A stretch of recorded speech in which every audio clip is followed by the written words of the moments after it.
Ladies and gentlemen, welcome to It's Rainmaking Time. This is Kim Greenhouse.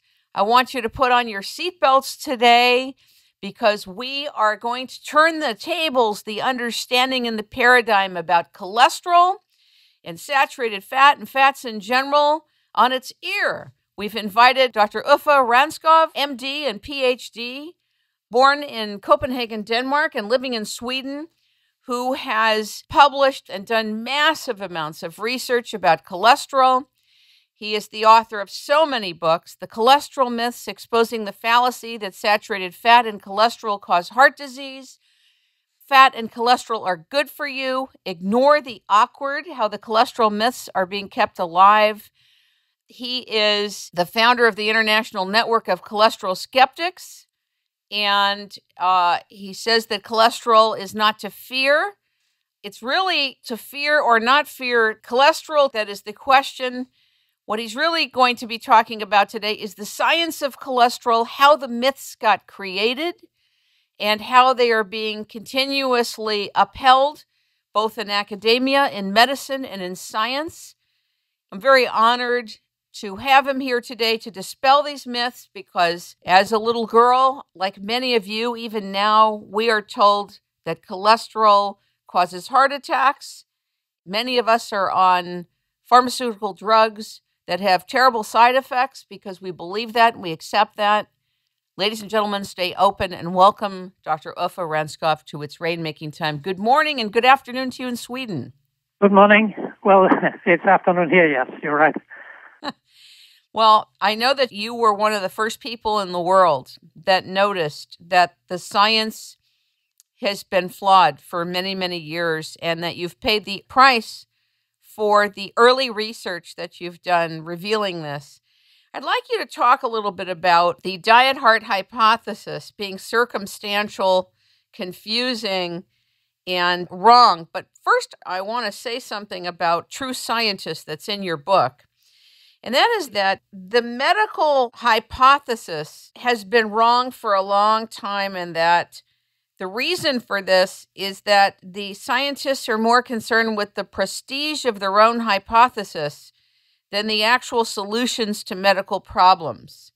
And so this is really what's on the line here. The bigger picture, besides the cholesterol myth being revealed and people getting healthier, many people across the world, is that true science now is being threatened and has been threatened for many years because of scientists upholding the prestige of their own hypothesis and not focusing on instead the higher calling, which is the solution to medical problems. That's the context of this, isn't it? I will not say that I have been threatened. Well, it's more correct to say I and we, all of us. I didn't say you're threatened. I said what is being threatened is true science. Okay. The whole field of science is being threatened when scientists are more concerned with their prestige. Yes, than those prestige and money. Right. The greatest problem is that the medical industry, they have full control of most of the medical journals and also almost all cholesterol researchers. They depend completely on the financial support from the drug companies. This is the greatest problem for us. I'd like to know how the diet heart hypothesis began with Ancel Keys. I want you to talk a little bit about Ancel Keys. Yes. Ancel Keys was an American professor in physiology. He was not a doctor, but he worked at the FAO and the WHO because he had been very successful during the Second World War II with his dietary advices to the soldiers. So he was very popular, and he thought that he had found the cause of heart disease because he was convinced that fat food was the real cause.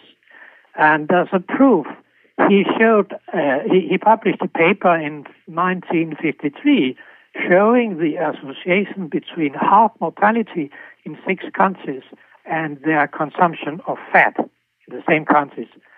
And these 6 points lay on a closely up to a curve. It was very convincing, this figure.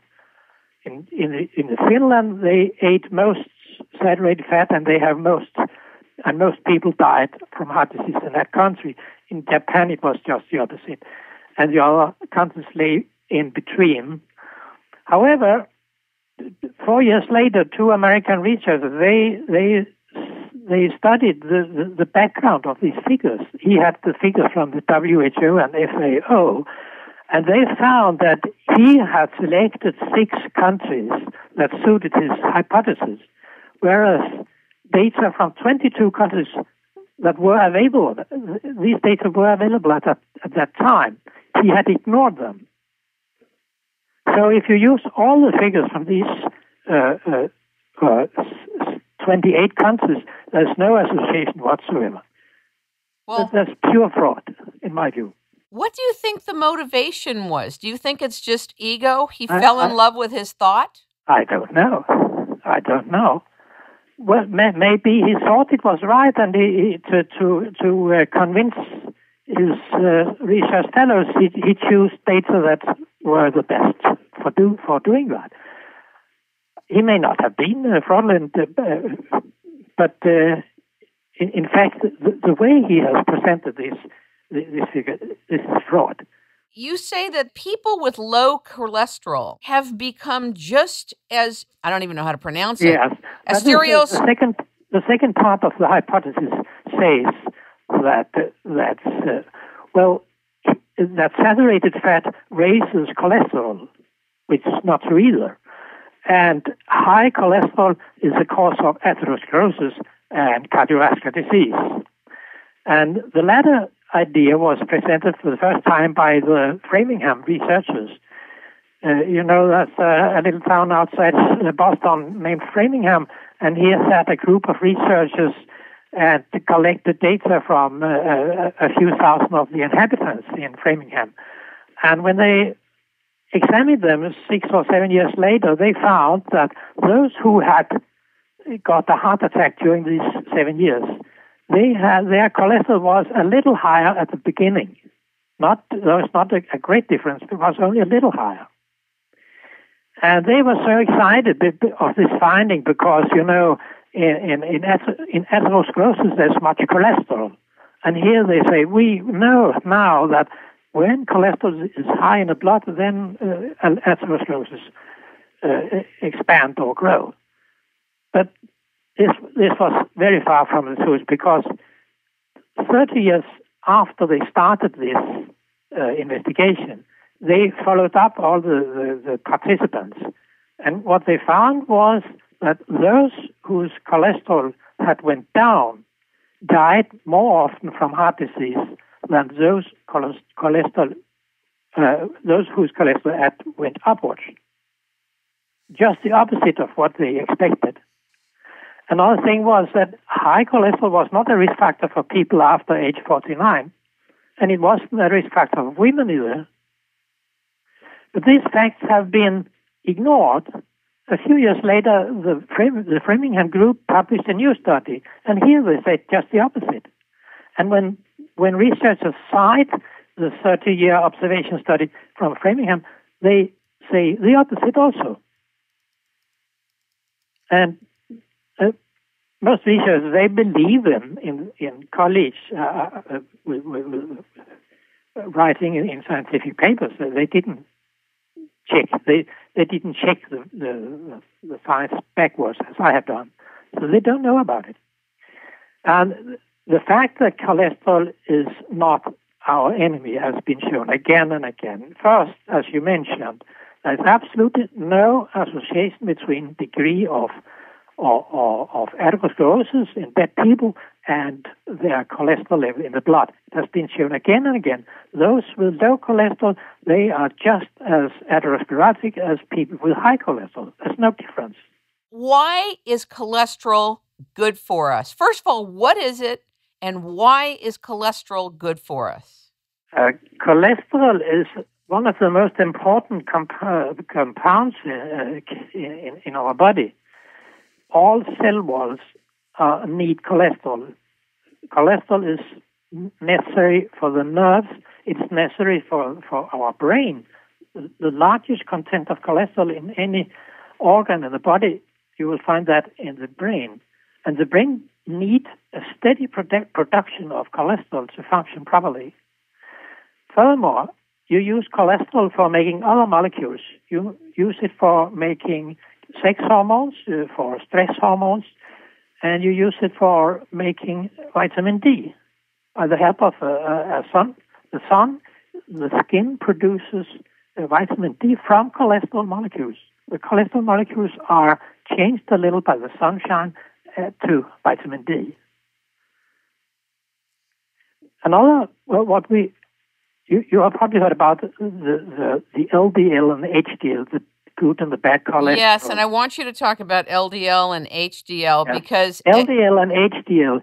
This is not cholesterol. This is the names of the molecules that transport cholesterol in the blood. There's no good or bad cholesterol. Cholesterol is cholesterol. Any cholesterol is the same. But some of the cholesterol is transported by LDL, and other cholesterol molecules are transported by HDL. What very few researchers know is that the lipoproteins, we call them lipoproteins, the LDL, HDL, and VLDL, these are lipoproteins. These lipoproteins participate in the immune system. They are very effective against any infection. They bind and neutralize all kinds of bacteria and viruses and their toxic compounds. It has been shown again and again by more than a dozen research groups, but you can't find anything about it in the cholesterol literature. And you can see from many studies, for instance, people with low cholesterol, they have a much higher risk of being infected. Infectious diseases are more common among people with low cholesterol than among people with high cholesterol. Why? But the most striking phenomenon is that if you follow old people for some years, you will find that old people with high cholesterol, they live longer than old people with low cholesterol. I have found more than 20 studies showing this phenomenon. Why should we lower cholesterol if those with high cholesterol live the longest? Why do you think that is? Because high cholesterol protects us against infections. What I also think is many or some cancers are due to viruses, and high cholesterol also protect us against cancer. The risk of getting a cancer is much higher if you have low cholesterol than if you have high cholesterol. Has been shown again and again. You measure cholesterol in healthy people, follow them for 10, 20, or 30 years, and then you examine them or seek them, and you will find that those who had low cholesterol from the beginning, there are many more people who had died from cancer than compared with those with high cholesterol. There are also several statin trials where the incidence or mortality of cancer increased. 3 or 4 statin trials where there was a significant increase of cancer in the treatment groups. Now, the cholesterol researchers, they talk away this. They explain away it by saying that, but if you collect all the trials together, then you will not find any association. But remember here that they have excluded skin cancer. No trial. There were 2 trials where skin cancer was recorded and reported. In each trial, it was not statistically significant. But if you add the figures from these 2 trials, it becomes statistically significant.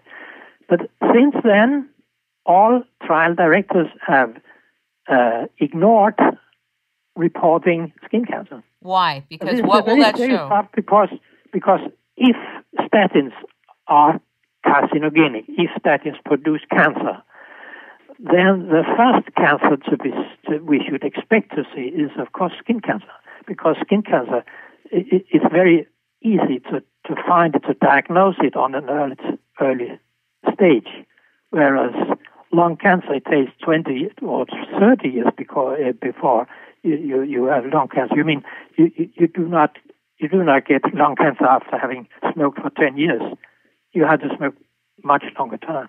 But skin cancer, it appeared in the two first trials, but has not been recorded since then. This is certainly a problem because in America there's been a steady increase in skin cancer for the last 20 years. And they're very hard to detect. That this is caused by the widespread use of statins. Now, what is a statin? The statin is a molecule that blocks the production of several healthy molecules in our body. Indeed, it's very difficult to guess what will happen if we block these enzymes. But one of the more important is called the Q10, coenzyme Q10. This is not a medicine, a drug. It is an enzyme present in all our cells in the body.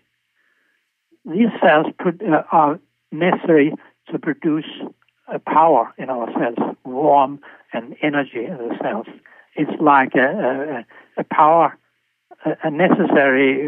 It's like a power system in our cells. But Q10 is the production of Q10 is blocked also by the statins. The statins block the production of cholesterol, but also of Q10, and there are several other molecules that are blocked in their production. Isn't that counterintuitive since CoQ10 is needed to improve the quality of the heart? Yes, certainly. This has been shown by many researchers that heart failure, patients with heart failure, they improve by being treated with Q10. So what are names of statins? Is Lipitor a statin? Yes. What are other names of statins that people might be taking? CoQ10 is one of them. Lipitor, I can't remember all the names, but I think people who are ordered to eat cholesterol-lowering medicine, they know the name. But they have most of them have a surname, statin. It's very hard when you're dealing with MDs who are cardiologists insisting on promoting the same falsity that's mainstream, because a mainstream falsity is considered the truth. You say also that bacteria and other microorganisms play a role in chronic heart failure because they produce endotoxins, which are these toxins which are produced by bacteria. Many dentists have known that. Some of the bacteria in the mouth have also been contributions to heart disease. But how come it is that you think that mainstream cardiology doesn't also acknowledge that the bacteria and other microorganisms play this role in chronic heart failure? Yes. It has been known for many, many years that there is a strong association between infectious diseases and cardiovascular diseases. And researchers have examined the arterial walls for bacteria and viruses, and they have identified more than 50 different bacteria and several viruses, but only in atherosclerotic tissue, not in healthy arterial wall, only in atherosclerotic arteries. It has also always been explained away by the argument that the infection is secondary. It starts with atherosclerosis, then the bacterial viruses arrive. I have presented a new hypothesis together with American colleague Kilmer McCauley. Kilmer was the guy who discovered the importance of homocysteine. I can tell you very shortly that he had a research position in Harvard, but when he published this study about homocysteine, he was kicked and he couldn't continue his research, and he couldn't get a work either for 2 years, I think. We have presented a new hypothesis that says that bacteria and viruses are caught by the lipoproteins. And in particular, in the case of bacteria, the lipoproteins clump together around the bacteria. They make us great large molecular clumps, and we think that these clumps are blocking the small capillaries that serve the arterial wall with nutrition and oxygen. You see, all arteries are all tissues in our body has capillaries. It's the finest vessels in the body. From the capillaries, the oxygen and nutrition goes into the tissue. And these capillaries, it's very difficult to pass those capillaries that are lying close to the arteries because there's a very high pressure. So what we think is that these molecules, clumps of molecules, they block the capillaries, inducing a necrosis in the arterial wall. And what is known and what all researchers agree is that a thrombus in the coronary artery always starts with a rupture of a small bubble in the arterial wall. We think that this small bubble, it's like a microboil in the arterial wall. And when this microboil bursts, then the content of the boil goes into the blood, and the blood is coagulating immediately around this bubble. This is the way a thrombus is created in case of acute heart disease. So when we test for homocysteine level, yes, is the test that we're taking correct, looking for the right things? Homocysteine is not that dangerous in the normal range or in the range just above normal. What Kilmer and Macaulay found was that children born with a disease that is known by homocysteinuria, meaning that they excrete large amounts of homocysteine in urine, and the content of homocysteine in their blood is very, very high. These children, they die early from atherosclerotic diseases, stroke or heart disease. But the concentration in normal people is not enough to induce a heart disease. But it is certainly associated. It's better to have low homocysteine than high homocysteine. So what should we... Go ahead. Somebody has tried to treat patients with vitamin B and to see if you to lower homocysteine. It has very little effect. But it's more complicated in that. Homocysteine participates also in the production of these bacterial clumps that I told you about just now, the clumps made by lipoproteins and bacteria or virus. And homocysteine participates in this clump formation. What is a cytokine? The what? Cytokine. Cytokine. Cytokine. Sorry about that. Cytokine is a substance produced by white blood cells. It shows a high cytokine in the blood. It means that you are properly infected. You have an infectious disease. You may not feel it because there are some chronic infections, for instance, periodontal disease, which also gives a high level of cytokine and other markers of infection. But it's always high when you are infected by bacteria or virus. So is that something that we can take with our blood tests, is to look at our cytokine levels? Well, you can't use it for anything. I mean, most people or doctors know when a patient is infected or not. You can, of course, you can measure these values, but it tells you very little. What is interesting is that these cytokines and other markers of infectious diseases, they are high also in patients with cardiovascular disease. This is one of the arguments for an infectious cause of atherosclerosis. Another argument is that in during epidemics of influenza, for instance, there are more people die from heart disease during these epidemics. Interesting.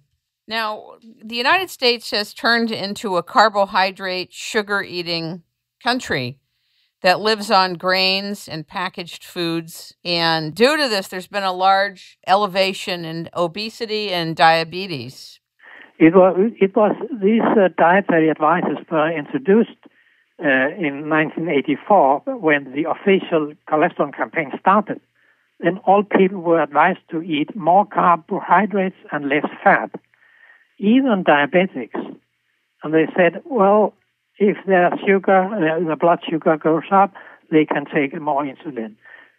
We know, old doctors know, that when you start treating diabetic patients with insulin, they become fat. That's an old wisdom. But as you said, there has been an epidemic of obesity, and it started a few years after '84 when the cholesterol campaign started. It started 1 or 2 years after, and 3 or 4 years after the diabetes epidemic started. But nobody take notice of it, at least not among doctors or researchers around the cholesterol hypothesis. Well, they say, yes, people, they don't exercise that much any longer. They sit in front of the television or laptops, and they don't do anything, or they eat too much fat. But this is not true. People exercise just as much today than they did for 25 years ago. And people eat the same amount of fat today than for 25 years ago. The difference is that they eat less saturated fat, but more polyunsaturated fat, more fat from corn oil and sunflower oil and what's called the trans fats. Soy, yes. But we know that the consumption of carbohydrates has raised immensely from that year, 1984. It has went up and up and up, and the number of fat people has increased and increased more and more. The interesting thing is, a doctor who knows a little more about metabolism could have told them that this is an expected result. In fact, there was a Swedish professor in the 20s. He treated diabetic children. That was before insulin was introduced. He treated them with giving them fat food and no carbs at all. Fat and protein, no carbs, and they survived for several years. A child who get diabetes, they die in a course of a few months or a few weeks if he or she doesn't get insulin. But at that time, before insulin came, he was able to let them survive by this way. And we have used the same method, and many Americans has also the same treatment of fat diabetes patients. In Sweden, very few people think that fat is a dangerous food today. It started a few years ago. A Swedish doctor who was a little fat and had diabetes, her daughter was to a course, a university course. They tried various types of diets, and she tried a low carb diet with much saturated fat, and she lost 3 or 4 pounds in a very short time. And her mother, who is a doctor, she tried the same, and the same result for her. And she started to propagate for this diet, the low carb, high fat diet. And thousands of diabetics and thousands of fat people here in Sweden, they have improved, and many of them, have been cured totally. They do not use diabetic medicine or insulin any longer. That's remarkable. Sometimes it is difficult to get to buy butter and cream in the shops because people realize that saturated fat is not dangerous. It is in fact a very good food. The saturated fat really became demonized. And in the United States, coconut oil for many years was taken off the market as one of the demonized saturated fats. And it's so good for you. The fact is, there is no scientific evidence whatsoever that has shown saturated fat to be dangerous. I can mention, for instance, that there are more than 30 studies where researchers have asked healthy people in detail about what they eat and followed them for some years.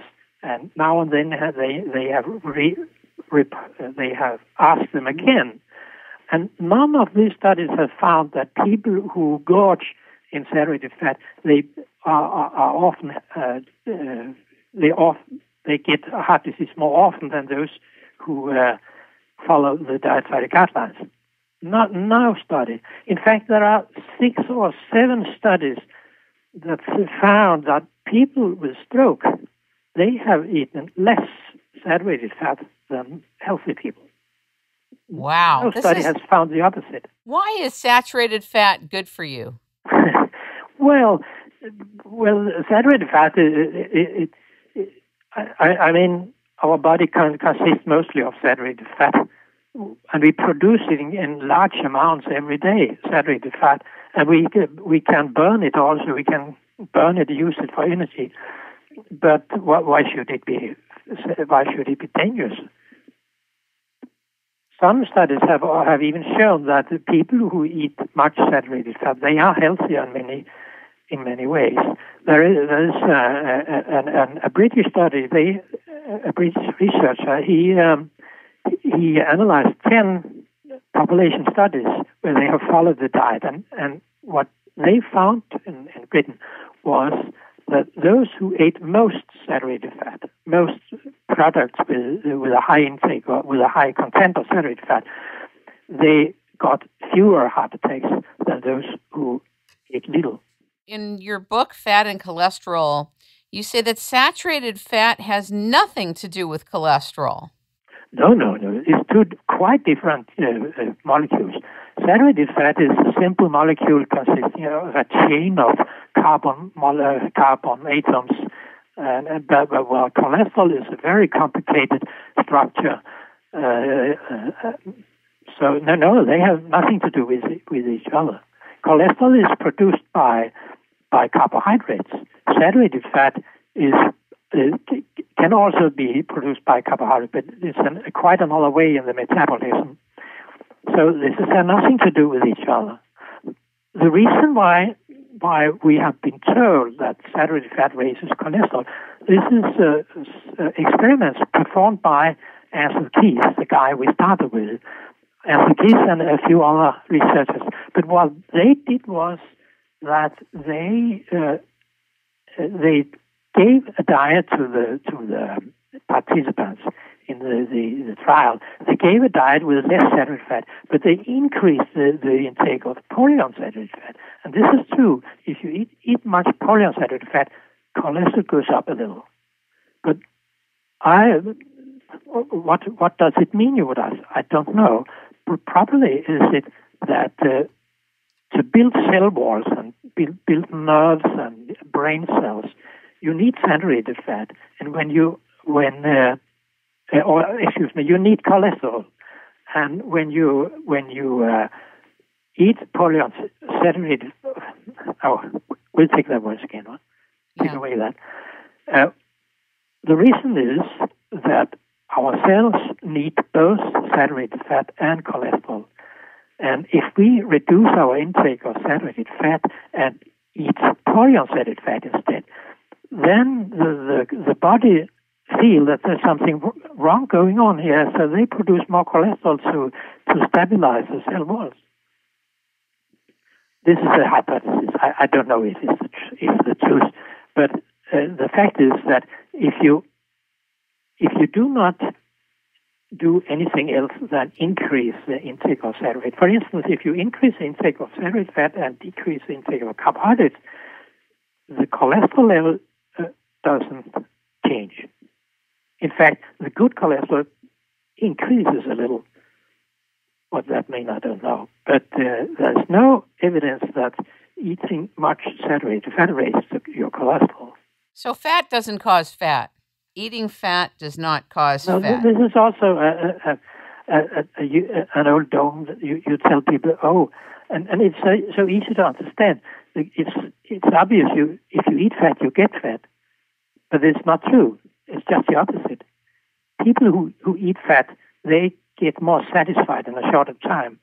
People who eat much carbohydrates, they become hungry after a short time because the blood sugar goes up very steeply up and goes down again, and in a few times it goes below the normal level, and that means you are hungry. So eating predominantly carbohydrates, it means that you have to eat several times every day. If you eat a meal in the morning with bacon, egg, and butter, and cream, and milk, then you can go all the day without being hungry. Many people can do that. That's true. I've experienced that myself. I was a vegetarian for 20 years and on occasion would have meat. And I only recently introduced butter back into my diet for 10 years, but I never had enough saturated fat. So I've added coconut oil to my diet for the last several years, and it's good. Coconut oil has the highest content of saturated fat of any food product. And in fact, milk and meat, the fat in milk and meat, it is both saturated fat and monounsaturated and poly. There's all kinds of fatty acids in animal food. It's not pure saturated fat.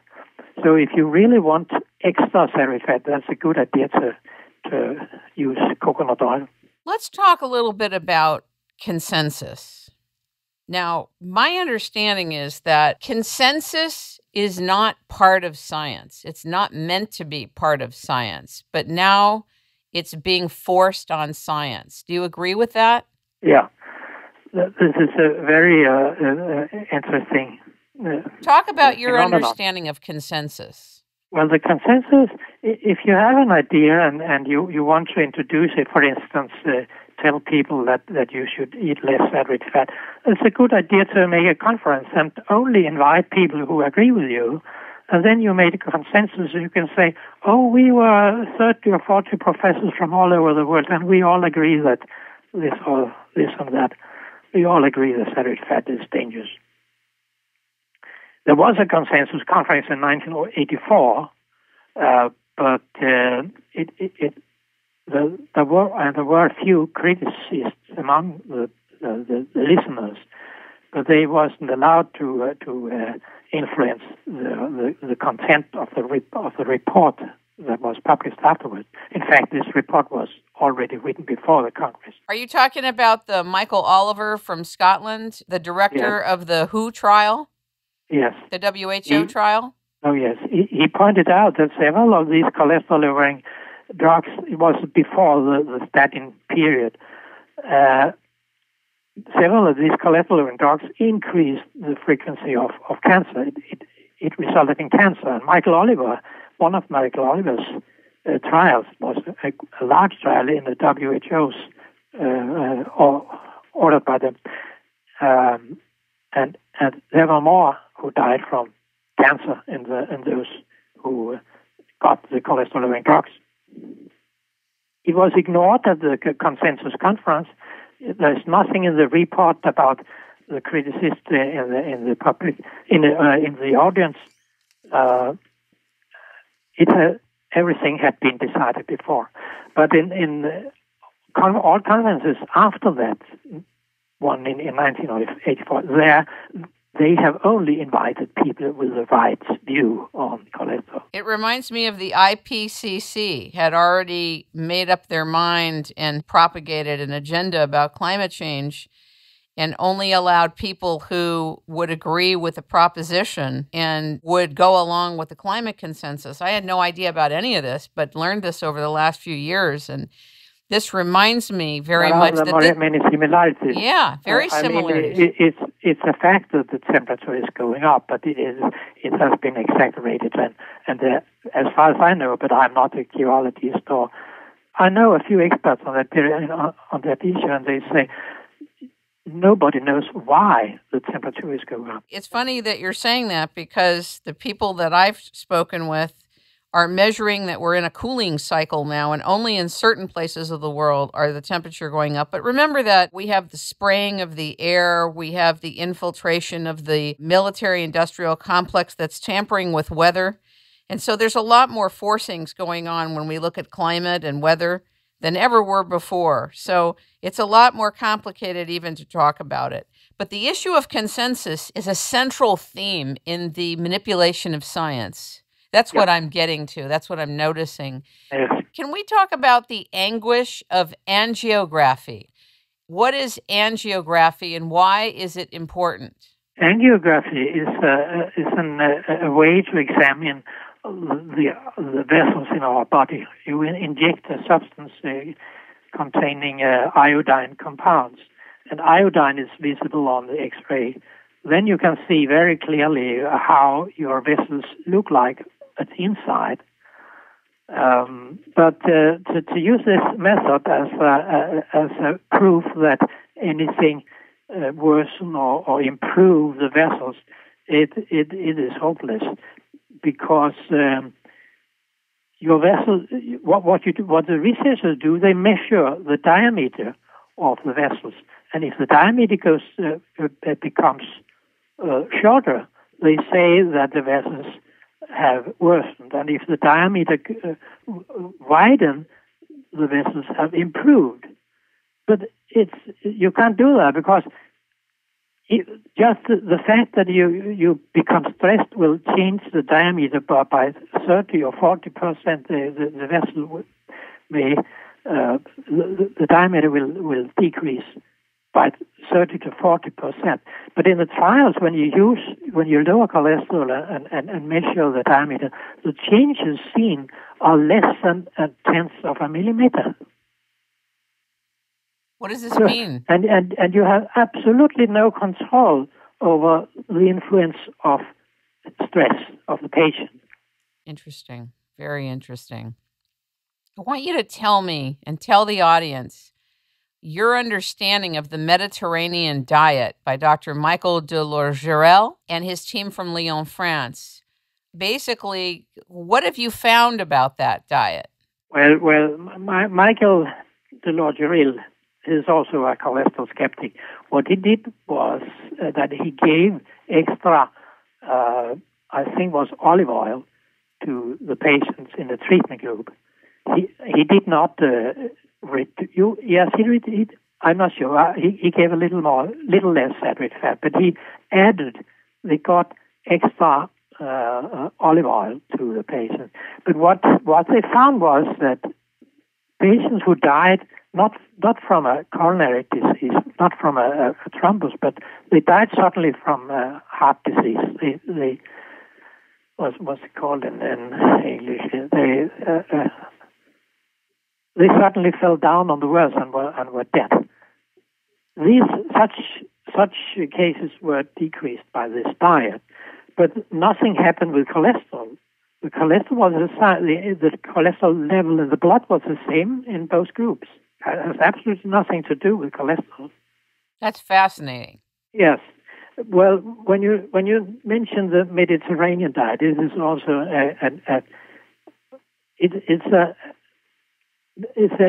it's impossible to explain what is the Mediterranean diet.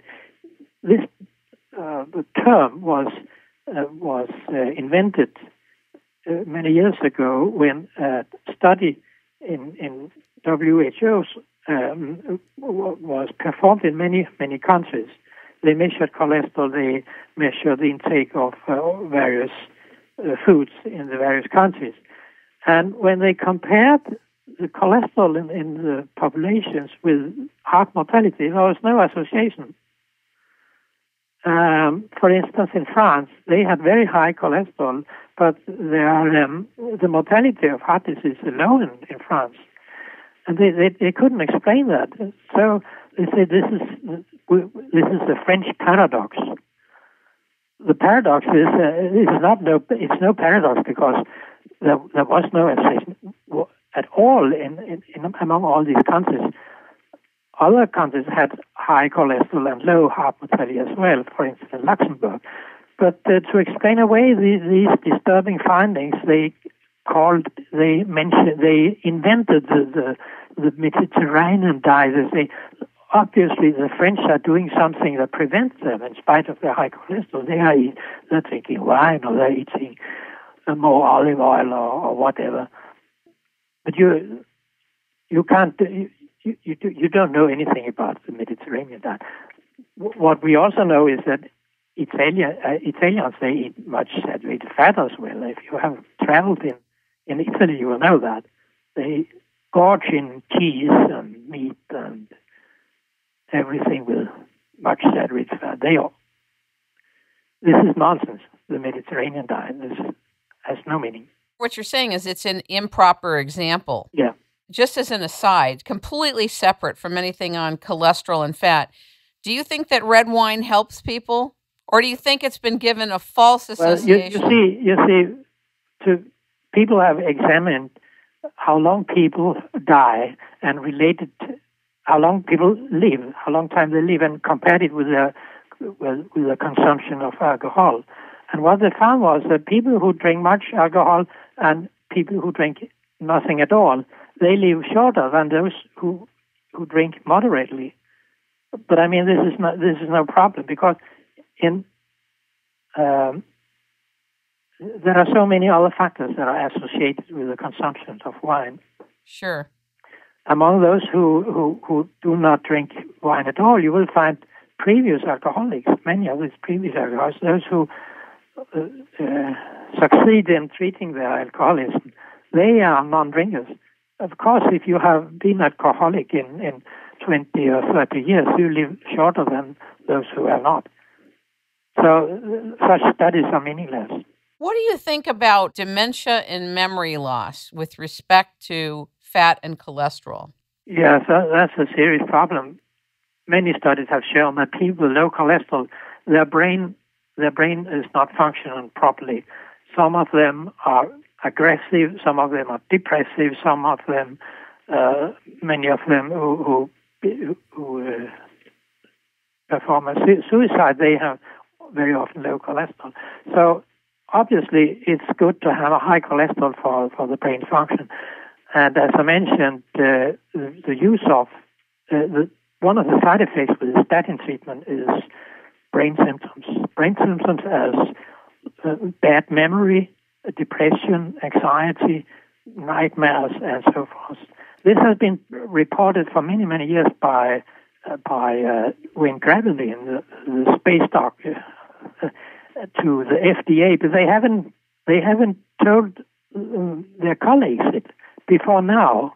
After 10 years of reporting many, many cases of these patients, of these statin-treated patients, now, a few weeks ago, I think, they went out in public and said there is some side effects that we didn't know before.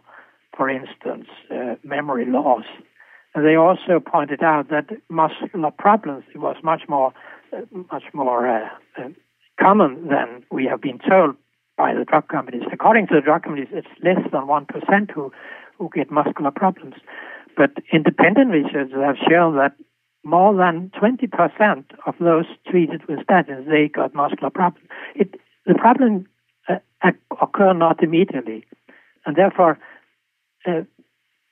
neither the patient or the doctor think about that it is a side effect of the statin treatment. For instance, if you're hypersensitive to penicillin, you will know it immediately when you got an injection. You will know immediately that you cannot tolerate penicillin. But the effect of the statins, it takes a very long time before the symptoms appear. So it's more natural for the doctor to say, "Oh, your memory is bad, but please, haven't you passed the year 75, or aren't you 80 years? You know that memory you will lose your memory by increasing age." Oh, it's so insidious, isn't it? Yes, but how should the doctor know? They have never been told about that. They haven't been told either that about 20% of all men treated with statins, they become impotent. was a British study where they asked their patients, their male patients, before the treatment about their sexual functions, and then they asked again after a few months, and it appeared that about 20% had become more or less impotent during the statin treatment, which is not very curious because, as I told you, we use cholesterol to build sexual hormones. I really appreciated also in your book on fat and cholesterol that when you talked about Dr. Dwayne Graveline, the astronaut and the aerospace medical researcher, flight surgeon also, his book Lipitor, Thief of Memory. I'm glad that you quoted that. I think people should check that out too. Not only your books, but that particular book. I think it's kind of frightening. And people need to get this information fast. Really, they do. I have friends and colleagues on Lipitor. My mother, who had Alzheimer's, was put on Lipitor. It really should be outlawed. You are the founder of this group, correct? Yes. The Cholesterol Myths. We name ourselves the International Network of Cholesterol Skeptics. Right. Or shortened THINK. Right. Why did you call yourself the International Group of Skeptics? Why? Yes. Because the group consists of researchers and doctors and professors from all over the world. We have French, Japanese, and Dutch, and Scandinavian, English, and American members. What do you mean by skeptic? I don't think we have a proper context for that word. What do you mean by skeptic? By skeptics, I mean we are skeptical to what we have been told about cholesterol and saturated fat. But well, the name was invited by me, and as you know, I'm English is not my mother language, and I've heard many people say, "Why are you calling you skeptics?" I understand that it's a misleading term, but it's difficult to change it now. Sure. This is our name. Right, because it seems like, given the amount of science that you've amassed and how deeply you've gone into this, that it's beyond just being skeptical. There's a whole science showing that the science that we've been delivered is not accurate. So it's kind of like it's an international network of true scientists with respect to cholesterol, right? Yes, you're right. Yeah. What kind of diet do the Swedes eat? Well, it depends on what you believe. Are you afraid of cholesterol and believe that saturated fat, then you avoid it. But there are fewer and fewer people in Sweden that do so. Most people have realized that saturated fat is not a bad food. Well, the kind of food, well, all kinds of beef. And, that was a difficult question. I'm not a Swede myself. I know you're from Denmark. Yes. I do have a question that may or may not have been asked to you before. A lot of us have been told in the U.S. that fat in the body and fat in general collects toxins. Yes, that's right. Fat-soluble toxins. They are accumulated in the fat cells. That's right. Okay, in the fat cells or in the fat tissue? Well, the fat tissue consists of fat cells. Okay. It's inside the cells. So if we're eating the fat is deposited inside the fat cells. Sure. So if, for example, we are eating the fat of animals, aren't we taking in more toxins from that fat by ingesting it? Well, it depends on which animals you eat. Of course, if you have cows in a city going around and eating the grass in people's houses, then they probably will get a lot of toxins in their blood from the car exhaust and other things. But out in the countryside, I don't think they will accumulate any toxins unless you spread too much toxins on the fields. That's what I wanted to ask you. So the whole system is really what matters. Where your cows are, if they're grass-fed. I would also say that most toxins are eliminated by liver and the kidneys. So it's only during a certain time that it will accumulate in the fat. So they will not stay in the fat. They will sooner or later will disappear. Okay, that's good to know. Is there anything else you'd like to say to the public? Well, yes, read my books. I think it's a very good way to be informed, because all what I have written in my books that goes counter to the official view, all what I have said that goes counter is referred to in the scientific literature. So if the reader is familiar with the university, the way people doing research, they can go to the library and look after and see if I'm lying or if I'm exaggerating. Every single claim I have presented has been documented. Most of popular scientific books, there are no references. So therefore, it's very easy to opponents to say that, oh, you can't believe in that. But as I said to you, I have referred everything to the scientific literature. So anyone who wants to control what I have written, they can do it. I noticed that Sally Fallon from Nourishing Traditions and the Weston Price Foundation published your first book in the U.S. in the year 2000. Yes. And I think it's great that Weston Price Foundation and she in particular took an interest in your work. I want to thank you for all the work that you've been doing and continue to do. And I want to let everybody know that you can find Dr. Uffe Ravnskov's work at the website www.rav like Victor, N like Nancy, S like Cher, K like Kim, O, V like Victor, N like Nancy, U, /U, F like Frank, E, .html. You can pick up fat and cholesterol are good for you and ignore the awkward, both